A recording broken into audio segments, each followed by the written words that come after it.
Hi everyone, welcome back. My name is Andrea. I'm the Knitting PT here on Instagram and YouTube, and I put out Maker Self-Care Reels every other week to help crafters to craft pain-free. I apologize for the background noise. You might hear that. I think you will. It appears that the maintenance company that maintains our apartment areas outside has decided to park right outside my driveway and fiddle with their power washer. So I'm sorry I'm going to try to edit it out if it's really obvious. Of course, if it's kind of overwhelming, what I'll probably do is scrap this whole thing and refilm.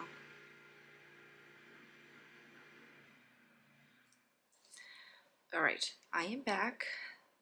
The guy was out there power washing for a little bit, so what I will probably do is film this in parts and then edit it all together because I do have to go out and run some errands soon.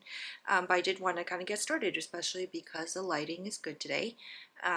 So first of all, I've lost my train of thought, but welcome back to my podcast, vlog, whatever you want to call it. One thing I did want to say is that the Dear Duomo sweater pattern is out today. Today as in Thursday. By the time I upload this, it will definitely be out. This is a pattern by Sari Knits, and it is this sweater that I'm wearing right now. I knit mine up in the Wandering Flock Birthday Ice Cream on DK Weight, and she gives you lots of options for how to seam together shoulders, and there is a faux seam that you can choose to actually mattress stitch together or to leave as a faux seam. And she also teaches you how to pick up the collar very neatly using crochet stitches. But overall, I really like this pattern a lot. It's very beginner friendly. It's very well written. This is Sunghee's first pattern, but you wouldn't know it. And it's just a great fit. It's super comfy with the drop shoulder. I really love it. I've been wearing this sweater a lot. As you can see, I've got a little bit of pilling here already just from how much I've been wearing it. But I encourage you to please go out and support her and buy this pattern. It is so worth your time. I'm not someone who usually likes to do bottom-up sweaters, but this one, for the fit and how it looks and the finished product, so worth it for me. So that's what I'm wearing, and that is what is out today. It's been 3 weeks since I last filmed, so I do have a lot of things to show you. I've been very busy, so we'll kind of get into it.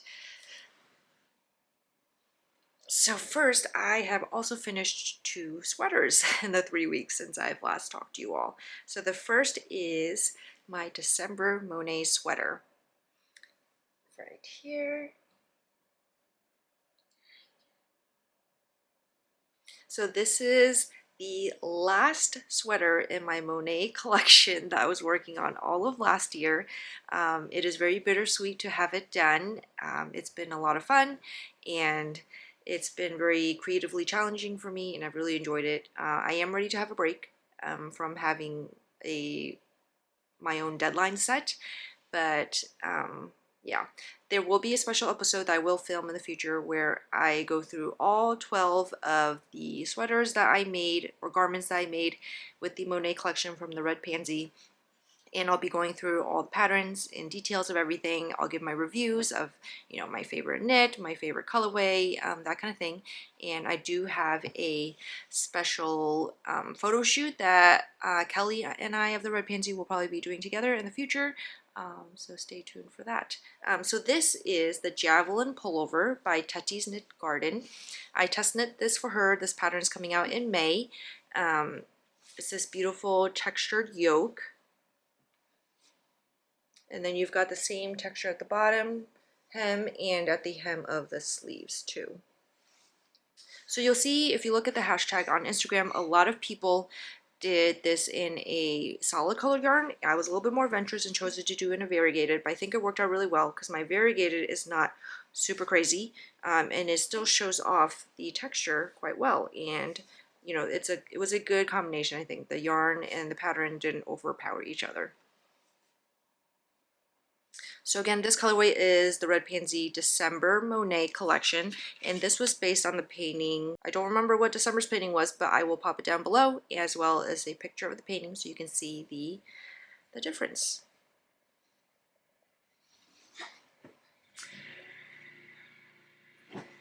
and I will be back later to finish this. And then the next one I finish is my test knit for Jennifer Berg. She is the native knitter, and this is the Phases sweater.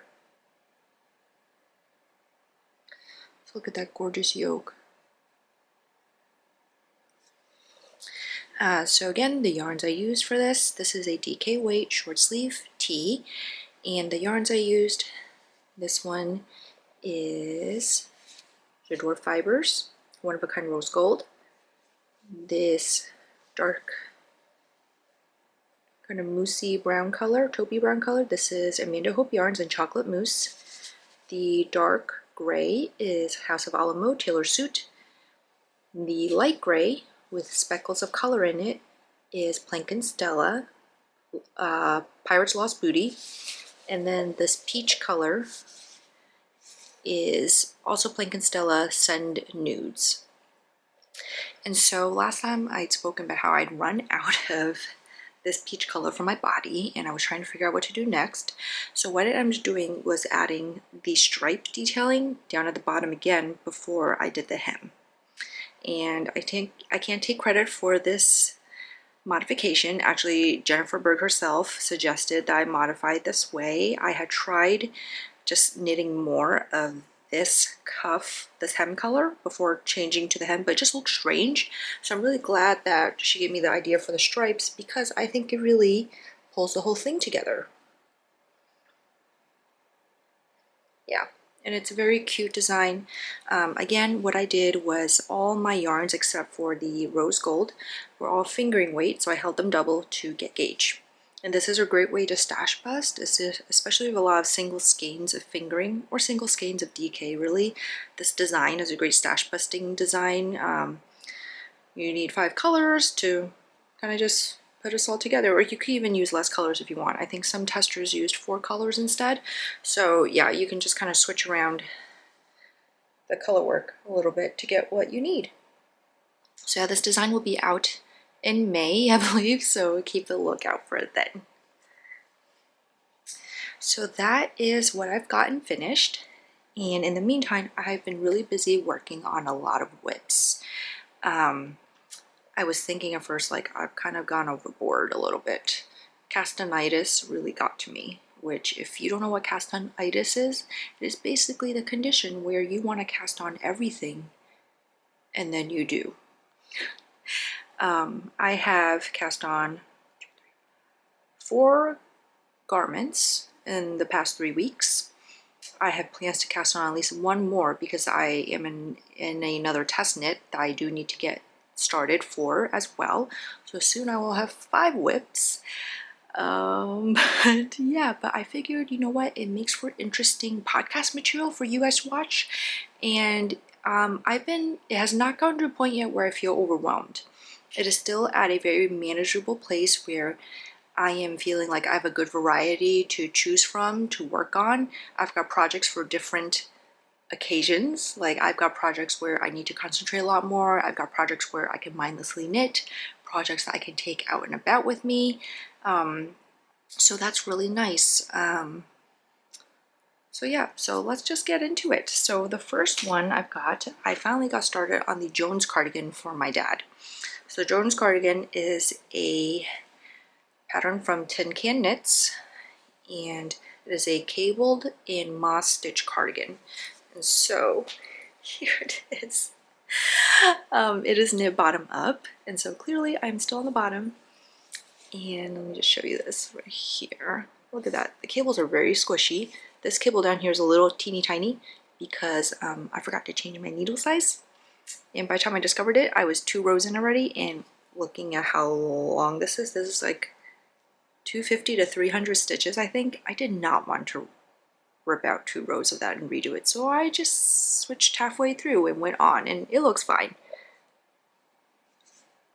Yeah, so it's just this stitch repeat over cable pattern, moss panel, cable panel, moss panel, all the way around. The pattern says to knit 18 inches of this before you start to separate for the shoulders and the front back. I will ask my dad kind of like what length he wants his cardigan to to make sure that it's like doesn't end up too long or too short. This pattern is actually pretty easy to memorize. Like I don't need to refer to my pattern at all because it is just two. I mean, one is moss stitch and then the other one is a cable pattern, which is actually pretty easy to memorize. And you just repeat that over and over again. So yeah, so it's been kind of like my around the house knit. So I've had some people ask me how I knit so much with young kids. And I will say, like, when my kids were like below, like under the age of 1, I really didn't knit that much because they needed a lot more hands-on attention, hands-on care. But once they got to kind of like toddlerhood and they can kind of start to play by themselves and do some things by themselves, I've been able to knit much more during the day when they're around and on the weekends. But what I do is I always leave a project sitting out, like in the living room, in the dining room space, because I find that if I leave it out there, then I can just grab it and like sit with them while they play and knit, as opposed to having to like go upstairs and rummage through my whip basket and pull out my project bag. So this project is permanently just like living downstairs. And so I work on it whenever I find that I have time where I'm not cooking or cleaning or actively doing something with the kids. If they're actually entertaining themselves for once, I can sit there and just knit. And this pattern is easy enough that I know where I am. Like I don't need to, I can leave off mid-row and it's fine, like I don't get lost. And so that's usually what I do. I either have like a stockinette body, or I have sleeves, or I have something like this that's super easy to remember. It doesn't matter if I set it down mid-row, that kind of thing. I will leave that kind of project sitting out to kind of work on incrementally throughout the day. But for this pattern, my parents are planning to visit in July right now, so I do want to have it done for their visit so that my dad can take it back with him. So I do have a little bit of a deadline on this. I'm hoping I'll meet it. It might be a little bit of a crunch leading up to it because I have so many other projects right now too. Yeah, and admittedly, like, you know, an adult men's size cardigan is quite a feat, especially one that is heavily patterned.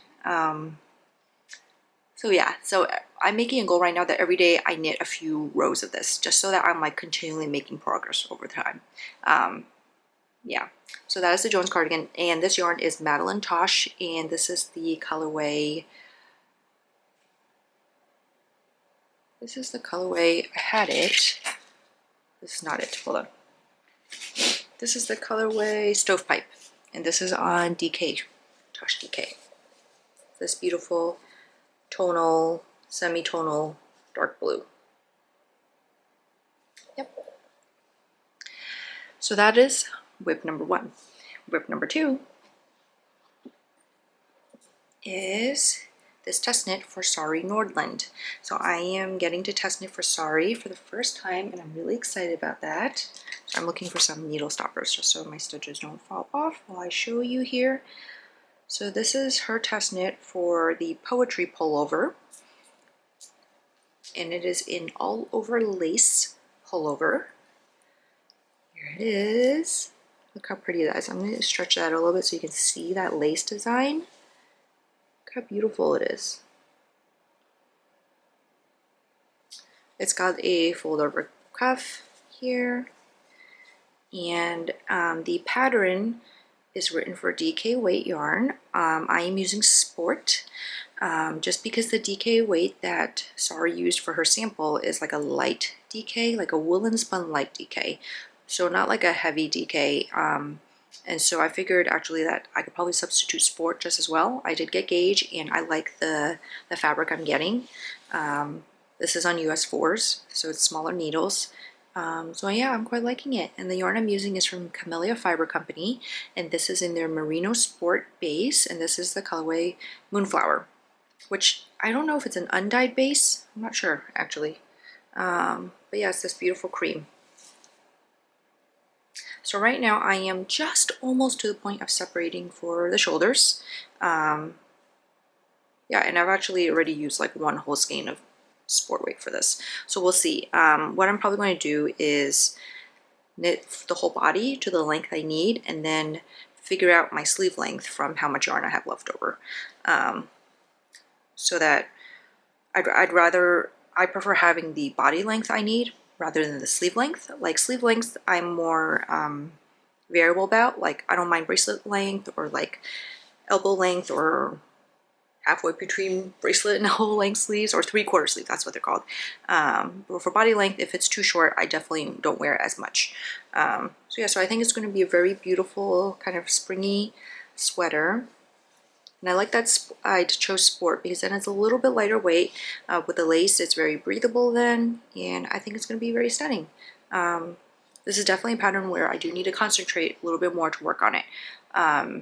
And so this is one that I do like in my room at night when I'm watching mindless TV, so I can focus on it. I don't really like do it out and about because I would get lost very quickly if so. But the lace pattern itself is pretty intuitive to pick up on and go through.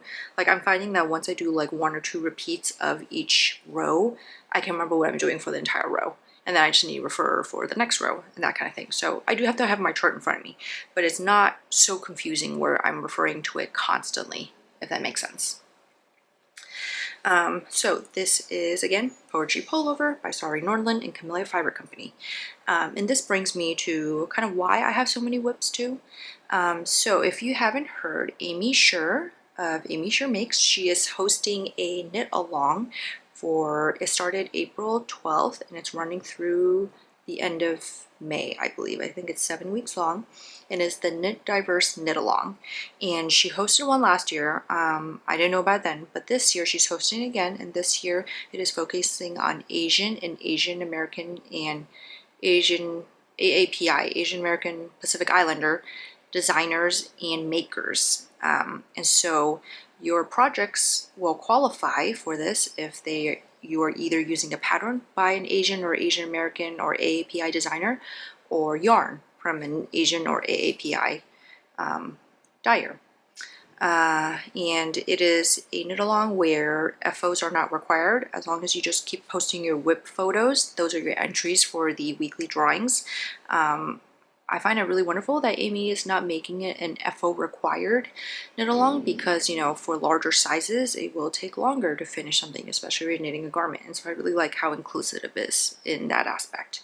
So I went a little crazy with my cast-ons because I realized that I have a lot of yarn that is either, you know, Asian dyed, AAPI dyed, or a lot of patterns that I want to make that fall in the same category as well. So then I just kind of like went for it.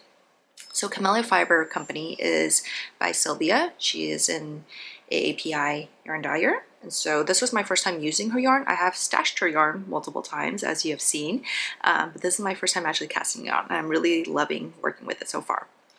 So my second cast on for the Knit Diverse Knit Along is the Cozy Classic Raglan by Jessie May. I've knit one of these before, and I decided to knit another one.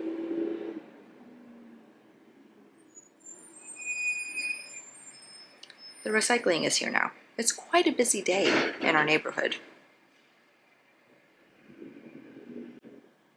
I'm gonna wait for them to pass.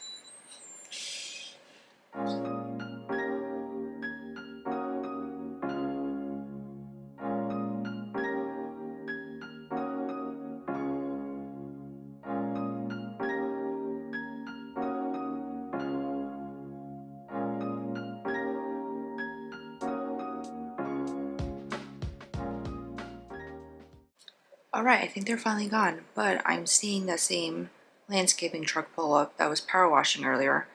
I'm really hoping they're not back to power wash the other side of the street, but they might be, so we'll see. This might have to be a 2-parter episode where I film some the next day. I hope not, but that's looking like what it might be. But anyway, I'm going to hopefully be able to get through my whips.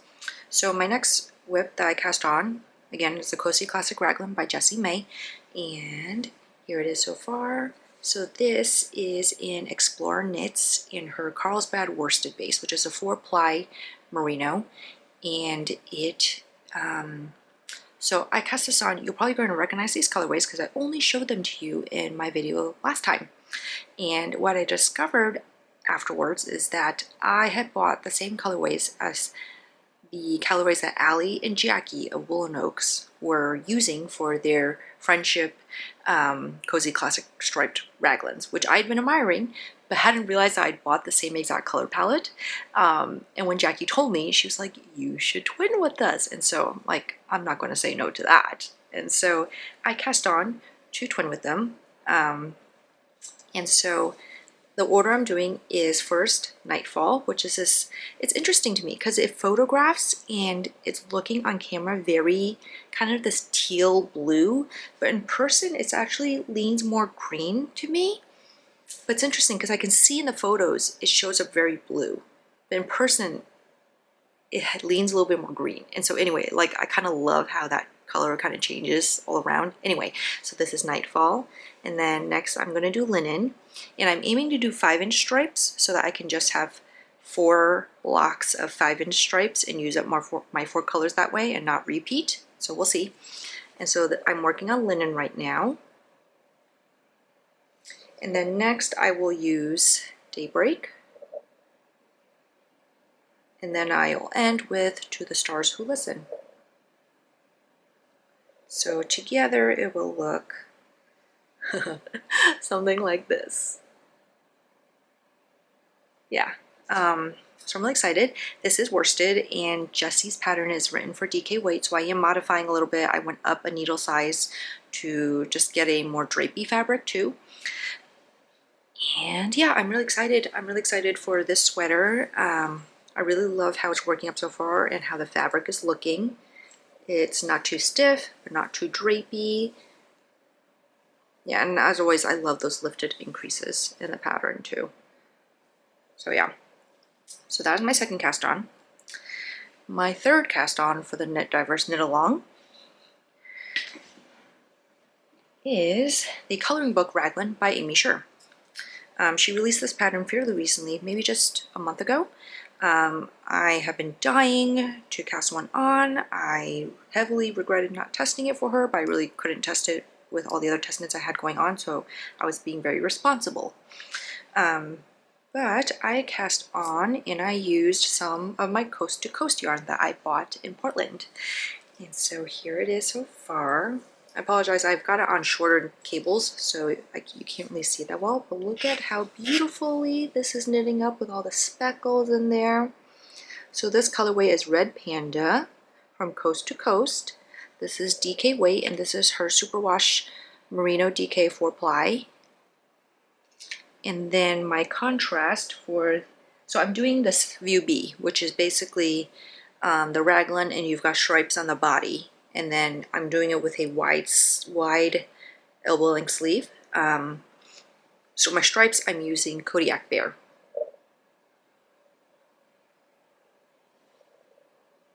Yeah, so together, it's gonna look beautiful. So I'm really excited. I am on the raglan increases still. I also modified this pattern because the coloring book raglan is written for worsted weight, but I wanted to use this Coast to Coast I have, which is DK weight, so I went down a needle size. I'm just kind of modifying things everywhere, which I kind of love because I'm usually someone who is really by the book with patterns, and I'm really afraid to make modifications usually. But I feel like I've grown a lot in my skills as a garment knitter and in my understanding of gauge and fit, and I'm feeling much braver about making these small tweaks here and there. Yeah, which is amazing to see how far I've come as a garment knitter in a short year or year and a half, because I really only started knitting garments near the end of 2020. So yeah. So yeah, that is all the WIPs that I have been working on, and I'm really enjoying alternating between all of them. It's been really fun. I'm really loving that I'm using, especially that I'm using dyers that I haven't used before, and working on new designs and old designs and that kind of, or not designs, new patterns and old, new to me patterns and patterns I've knit before. But yeah, I'm really enjoying the process. I'm really looking forward to sharing my progress with you as I go along. My goal is to have most of these done by the end of the knit along because it is fairly feasible for me knowing my knitting speed. The test knit for Sari Nordlund I will definitely have done because it is due mid-May. And then the next cast on I have planned for a tea design by Samantha Guerin, I will be knitting up in some wandering flock that I frogged from something I worked on last year. And which, if you are a long-time viewer and you've been watching my podcast from the beginning, you will recognize it. I frogged it. And I'll talk about why when I get to showing you that cast on, whenever I get to casting that on. But that one is also, that's due like beginning of June, so I do want to get on the needle soon so that I can kind of slowly work on it. But that will be in yet another entry because the Wandering Flock is another AAPI yarn dyer.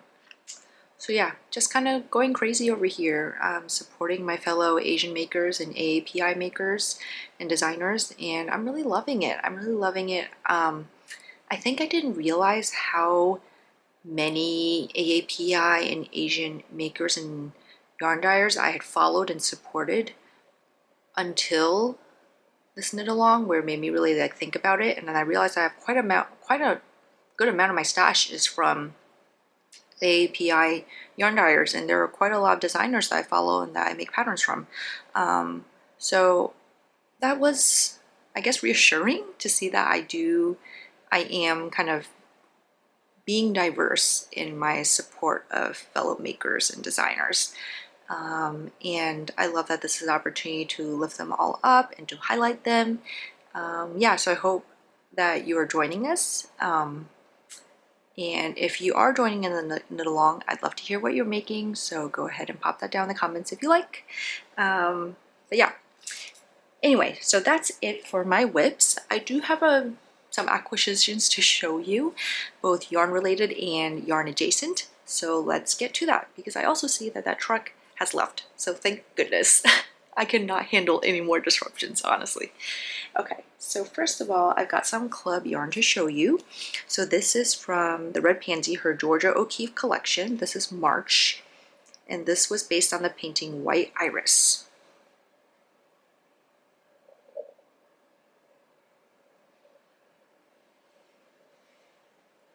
Look how pretty that is.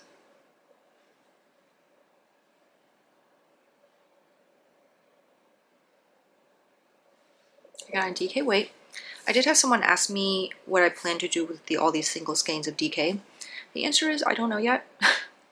What I have found though is that I do love using these more variegated colorways as contrast colors for color work.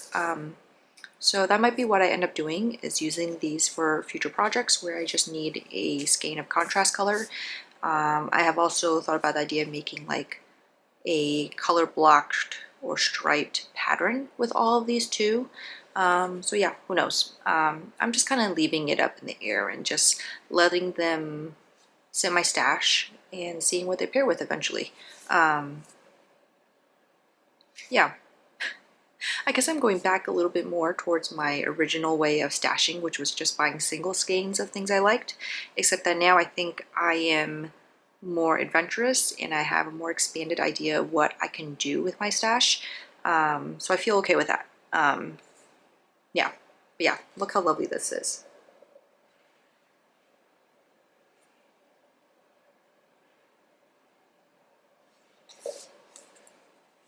And then I also got my collective yarn from Woolberry. So this is the colorway Nutmeg, and this was, I think, March's colorway. There we go. Look how beautiful and bright and deep at the same time this is. So this is Nutmeg, this is on the Aran base, and I just got a skein of this because I was trying not to just always buy a sweater quantity of collective yarn. And I got a skein of this as Aran weight because if you remember, I knit up that Clotilde sweater that I wore last time in Woolberry Aran weight, and I had actually like 3 skeins of it left over. So what I'm planning to do is that for future collective colorways, when there are colorways that are kind of within this kind of rich tonal family, I'm going to get like single skeins of them so I can eventually make like a striped Aran weight sweater. I don't know why I apparently am really into stripes and color blocking kind of designs or like that kind of thing right now. I don't know. I think it's because I love the idea of having all these rich tonals next to each other in a garment, but in a way where like you can really look at each colorway shining on its own, but then they can be kind of like together. I don't know. So yeah, there might be a lot of stripes and color blocking garments in my future. We'll see. Okay, so the next things I have to show you are the Anne of Green Gables Club colorways. This is March's Club March. Yes, it started in the month of March. So these are March's colorways. So when I signed up for the Anne of Green Gables Club from Woolberry, she had the option where you could get the semi-tonal skein or the variegated, or was it solid or semi-tonal? I don't remember, but there's one that's more solid and one that's more semi-tonal or variegated, what have you. And then you could also get a sock set, and you could choose one of three, you could choose all three, you could choose just two. So I opted for the semi-tonal and the variegated because I just had to. And so I opted to get them on DK weight also. Again, thinking that I will use them in future things. I don't really know, you guys. I just knew that I didn't really want them on fingering weight. I think part of it is that I've been really loving how DK dyes up recently. I've been really loving kind of the way that the dyes look on DK weight yarn and the plumpness of DK weight yarn. I'm just having a total love affair right now with DK weight yarn, honestly. So that's why. So first, this is White Way of Delight. And look how beautiful this is. It's such a gorgeous neutral. You can see there's some light taupey colors running through. Oh, it is so pretty. And then this one is Anne Shirley. So it's this pretty burnt orange, rusty color with some hints of red running through.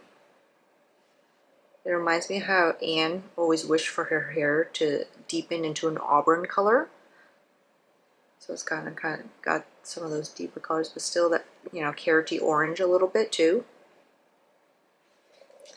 So these together were March's Club. And then April's Club arrived earlier this week. And oh my goodness, I love April's Club too. So first, this is Green Gables. It's beautiful semi-tonal green. I just love it.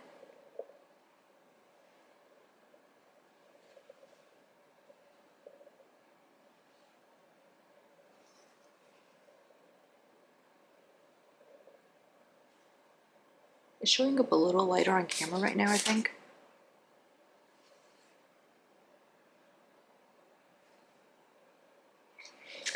And then this is Lake of Shining Waters. And I love this one. Look how beautiful it is. All these colors. It's like the reflection of a lake, especially near maybe like twilight or dusk. Yeah, it's beautiful. Yeah, so I've been really enjoying this club so far. Again, don't really know what I'm doing with these, but they will find their way into something. And the last bit of yarn I got was the Explorer Knit Spring Tonals. So I was good this time, and I just got a mini skein set of all 5 of her spring tonal colorways.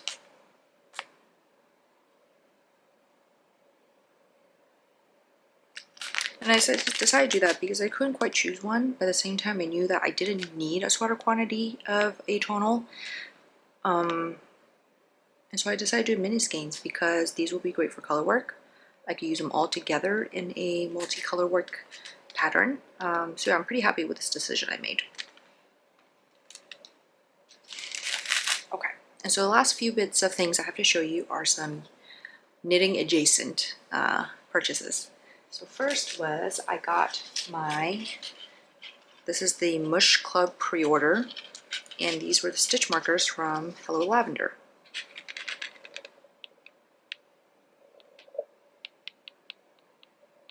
Look how pretty they are, these little mushrooms. I don't remember what mushroom these are for. Look at these. Let me flip it around so you can actually see them. I don't remember what mushroom this was for. I'll have to look it up and pop it down below. Look how pretty they are, and so detailed and so delicate. Freshman did a really great job. The other thing is I got some more hand balms from Tuft & Woolens. They had some more like summery scents, so I decided to get some. So this one is Sweet Lime.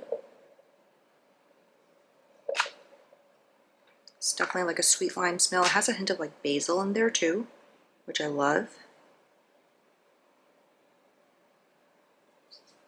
So I'm trying to see if it reads anything. And then I got Fresh Air. Come on. And it has that fresh laundry kind of scent, which I do love. And then I also got Summertime. I love this one. Summertime is like a very fresh, very lightly floral scent. If you all remember, I'm very sensitive to scent, so I don't do candles usually, and I usually don't do scented hand lotions or anything like that. But for Tuft & Woolens, I've been really liking their stuff. It's not overpowering to a point where it makes my nose run, as you can see. I'm still sniffing this one, but I really like this one. Summertime is beautiful. I really love the scent of Summertime. And then I also decided to try their lanolin soap. So I got Fresh Air. So this is their sock soap. So I try to use this as my next, when my bottle of Euclid runs out, which it is getting low. I'm gonna try using sock soap instead. And the last thing I got was I got a new project bag. So this is from Tanny Casey. I hope I'm pronouncing your name right. She is a bag maker from Pennsylvania. Look how pretty this is. Got moths on it. It's a very well made bag. It's got this leather wrist strap. It is huge. And the inside is some canvas, and you can see her tag in there too. And there's some pockets inside as well. Yeah, I really love it. I've been needing some larger project bags for all the sweaters I knit. So this is the perfect size, and it's a perfect kind of spring summery fabric too. Yeah, so if you haven't checked her out yet, check her out. I like her bags. They're very well made, very durable, very sturdy, and just beautiful too. Yeah. And that is it. All right, so moving on to the wellness tip of this episode. This one is kind of a mix between a wellness tip and a knitting tip, I guess. But my tip for you this week is that if you're someone who is a tight knitter, like you knit rather tightly, one thing you can try, especially, and this will only work if you're knitting on something where you're knitting in the round. Okay, so it's not going to work if you're knitting something flat where you have to go back and forth. But if you're knitting in the round, what you can do is your left hand needle, you can switch that needle to a size or two smaller, so that when you are moving your stitches from the left hand needle and knitting them onto the right hand needle, they will glide a lot smoother off the needle. You won't have to feel like you're shoving them as much, which when you feel like you're shoving and there's a lot of tension there, it can increase the tension in your muscles, in your hands and your shoulders.